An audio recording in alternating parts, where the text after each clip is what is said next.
तुम्हें क्या लगता है सिर्फ एक्सपेंसिव क्लोथिंग, ब्रांडेड वॉचेस ये सब पहनने से तुम स्कूल में अट्रैक्टिव दिखने लगोगे? हाँ, एक हद तक तुम अट्रैक्टिव दिख सकते हो, बट वो अट्रैक्शन परमानेंट अट्रैक्शन नहीं रहता। जब तुम वो एक्सपेंसिव क्लोथिंग या फिर ब्रांडेड वॉचेस निकाल के आ जाओगे, तुम अपने आप जान जाओगे कि उनकी क्या वैल्यू थी बोल के। वो तुम नहीं थे, वो तुम्हारी वैल्यू तुम्हारे वॉचेस या फिर तुम्हारे एक्सपेंसिव क्लोथिंग से आ रही थी। बट मेरे पास आज ऐसी 3 हॉबीज है जिन्हें अगर तुम अपने स्कूल में परफॉर्म करोगे, अपने स्कूल टाइम में परफॉर्म करोगे, तो तुम्हारा ऑरा, आज की भाषा में जेंजी टर्म की भाषा में बोलूँ तो तुम्हारा ऑरा बहुत ज्यादा बढ़ने वाला है, स्पेशली गर्ल्स के बीच में। Let's start. नंबर 1, सिंगिंग या फिर कोई भी म्यूजिकल इंस्ट्रूमेंट बजाना। तुम जानते होगे, मेरे को बोलने की जरूरत नहीं है। एक बार तुम इमेजिन करके देखो, जिस बंदे को शायद से एवरेज सिंगिंग भी आती होगी, वो अपने स्कूल के एनुअल फंक्शन में जाके एटलीस्ट कोई एक गाना गा के आ रहा है, या फिर उसे जस्ट गिटार के 2-3 कॉर्ड्स ही बजाने आते होंगे, वो जाके ट्राई करके बजा के भी आ रहा है, तो वो बंदा 10x ज्यादा अट्रैक्टिव लगेगा उस बंदे से जिसने ट्राई भी नहीं किया था और वो एनुअल फंक्शन के दिन घर पे बैठ गया होगा।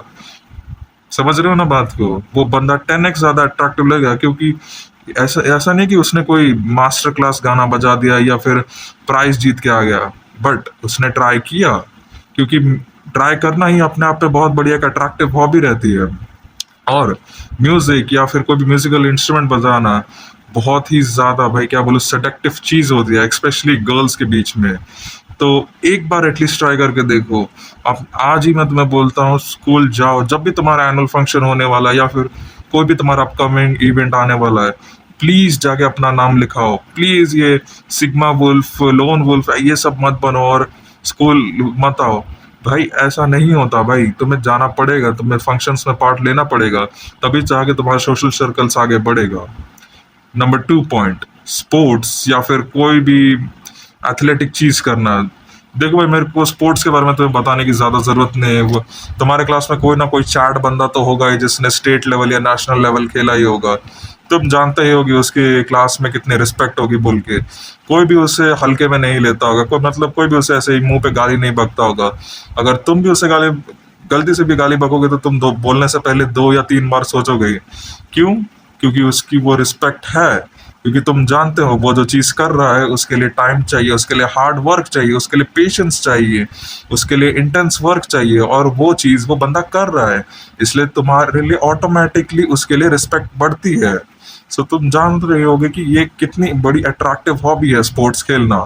इवन मैं स्पोर्ट्स प्लेयर हूँ, मैं खुद जानता हूँ भाई कितने लोग मेरे को रिस्पेक्ट करते हैं स्पोर्ट्स खेलने के बाद, और कितना मैं अट्रैक्टिव लगता हूँ जिस टाइम पे मैं स्पोर्ट्स खेलता हूँ। समझ रहे हो ना? एज अ स्पोर्ट्स प्लेयर मैं खुद जानता हूँ ये कितनी बड़ी ताकत है मेरी कि मैं स्पोर्ट्स खेलता हूँ। नंबर 3 पॉइंट पे बढ़ते हैं, और वो है जेन्युइन नॉलेज रखना अपने सब्जेक्ट्स के बारे में। मैं वो बात नहीं कर रहा बस तुम रट्टेबाजी कर रहे हो उसको मार्क्स लाने के लिए एग्जाम में, कुछ समझ में घंटे का कुछ नहीं आ रहा है, बस तुम पढ़े जा रहे हो, पढ़े जा रहे हो, पढ़े जा रहे हो, रट्टा मार दे रहे हो। हाँ, एक बार को तुम्हारे मार्क्स आ जाएंगे, बट वो अट्रैक्टिवनेस ज्यादा दिनों तक नहीं रहने वाला है, क्योंकि ये टीचर्स या फिर तुम्हारे खुद के क्लासमेट्स जान जाएंगे कि ये भाई इस बंदे को इस सब्जेक्ट्स के बारे में इन डेप्थ इतना नॉलेज नहीं है जितना ये दिखाता है। जैसे ये रट्टे मार के आ जाता है और इतना नॉलेज नहीं है। मैं खुद जानता हूँ ऐसे बंदों को जो भद्दे से भद्दे दिखते होंगे, बट उनको अपने सब्जेक्ट्स के बारे में नॉलेज है, उनको एस्ट्रोफिजिक्स के बारे में नॉलेज है, उनको केमिस्ट्री में इतना बड़ा प्यार है कि वो दिन भर केमिस्ट्री की बातें कर सकते हैं।